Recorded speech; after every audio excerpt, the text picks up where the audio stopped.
أعوذ بالله من الشيطان الرجيم. ألف لام ميم.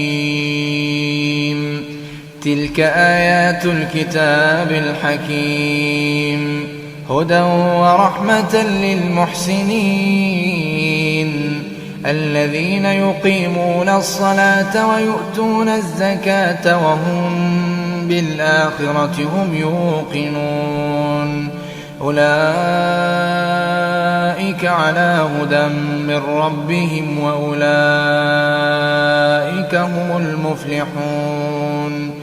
ومن الناس من يشتري لهو الحديث ليضل عن سبيل الله بغير علم ويتخذها هزوا، أولئك لهم عذاب مهين. وإذا تتلى عليه آياتنا ولى مستكبرا كأن لم يسمعها كأن في أذنيه وقرا، فبشره بعذاب أليم. إن الذين آمنوا وعملوا الصالحات لهم جنات النعيم خالدين فيها وعد الله حقا وهو العزيز الحكيم.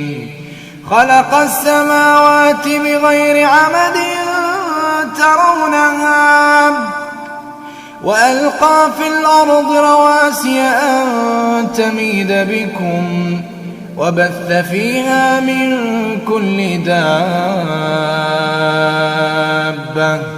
وأنزلنا من السماء ماء فأنبتنا فيها من كل زوج كريم. هذا خلق الله فأروني ماذا خلق الذين من دونه بل الظالمون في ضلال مبين.